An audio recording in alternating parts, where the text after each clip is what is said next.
بسم الله الرحمن الرحيم، والسلام عليكم ورحمة الله. لكل مشتركي قناة فكرة جديدة أهلا وسهلا بكم. النهاردة جبت لكم موضوع مهم جدا جدا، وهو هنتكلم فيه عن أضرار اللانشون على الحامل. وتعد فترة الحمل من أهم فترات العمر التي تمر بها النساء، نظرا لأن الأم الحامل هي المسؤولة الأولى عن تحديد المؤشرات الأساسية لصحة طفلها من خلال اهتمامها بالتغذية الصحية ونظام رياضي مناسب لحالتها. وهناك قائمة كبيرة من الأطعمة المحظور تناولها للحامل، وفي هذا المقال نتناول أضرار اللانشون على صحة الحامل والأجنة. أولا، أضرار اللحوم المحفوظة. تأتي الأطعمة المحفوظة على رأس هذه القائمة، حيث يحذر الأطباء من تناولها بكثرة للأشخاص العاديين الذين يريدون التمتع بصحة جيدة ووقاية أجسادهم من الأمراض المختلفة، وللمرأة الحامل التي ترغب في ولادة طفل سليم معافي الجسد لا يعاني من الأمراض.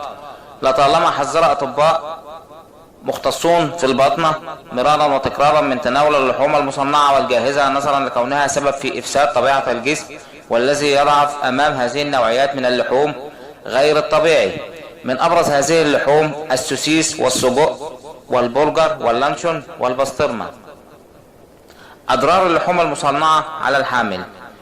تناول اللحوم الجاهزة لأنها سبب في إضعاف مقاومة جسمها المرهق، فضلا عن تأثيرها السلبي على معدتها، والتي تحتاج للطعام الصحي المليء بالفوائد لصحة أمعائها وصحة طفلها.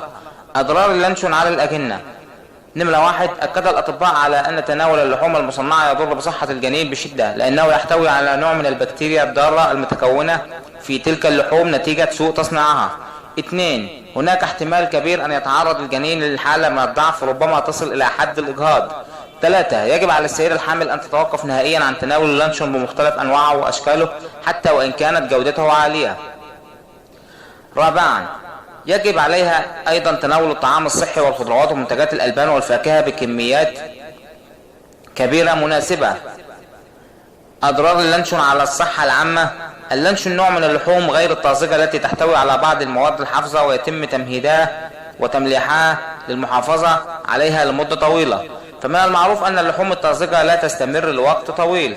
هذه المواد المضافة تضفي على اللانشون طعما جيدا وكأنه طازج كي يزداد الإقبال عليه. وفيما يلي أهم أضرار اللانشون. نمرة 1، يزيد من احتمالية الإصابة بالسرطان، حيث يتم استخدام مادة نترات الصوديوم التي تحول لون اللانشون إلى اللون الأحمر، كما تضاف إليه مادة جلوتامات الصوديوم أيضا فيه تعزز من النكهة اللذيذة. وهاتين المادتين ينتج عنهما الإصابة بأنواع مختلفة من السرطان، مثل سرطان البنكرياس والمستقيم والثدي والقولون والبروستاتا. 2، يحدث أضرار خطيرة في أعضاء الجسم الداخلية مثل الكبد والبنكرياس. 3، قد يلحق أضرارا بالغة في القلب، ويزيد من احتمالية الإصابة بأمراض القلب والشرايين والسكر. أثبتت الدراسات والأبحاث الطبية أن الذين يتناولون اللحوم المصنعة مثل لحم اللانشون عرضة أكثر من غيرهم للإصابة بهذه الأمراض بصورة أكبر. وهذه الأمراض هي: 1، الشعور الدائم بالصداع واضطرابات عصبية. 2، الإصابة بمرض الزهايمر الذي يفقد من قدرة الإنسان على التذكر. 3، يحدث زيادة في الوزن ويسبب فقدان السيطرة على الشهية. 4، خطورة اللانشون تكمن في نوعية اللحوم المستخدمة، فهناك بعض الشركات المصنعة تستخدم أنواع من اللحوم الفاسد أو بقايا اللحوم الطازجة أو لحوم حيوانات نافقة غير صالحة للاستخدام البشري. طريقة إعداد اللانشون في المنزل ده موضوع مهم جدا. المحتويات: 1 كيلو جرام من اللحم الصافي. 2 حبة بيض. 2 كوب من البقسماط المطحون. 3 ملعقة كبيرة من البابريكا. 4 ملعقة كمون كبيرة. 5 2 ملعقة كبيرة من الملح. 6 ملعقة كبيرة من الفلفل الأسود. 7 1 كوب من الزيت الزيتون المخلي من البذر. 1 كوب من الزيتون كوب من الزيتون المخلي من البذر.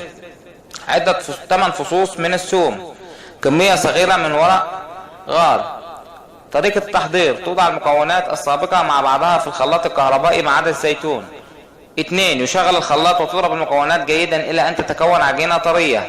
3 تعجن المكونات جيدا مرة أخرى باليد. 4 يضاف إليها الزيتون. 5 توضع العجينة في ورق البلاستيك وتربط جيدا من الأطراف كي لا يدخل الهواء. تلف بورق الألمنيوم، تلف بورق الألمنيوم.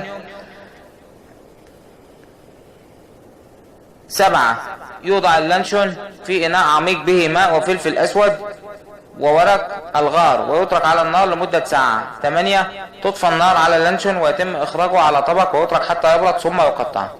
والسلام عليكم ورحمة الله. وده كان موضوعنا النهاردة.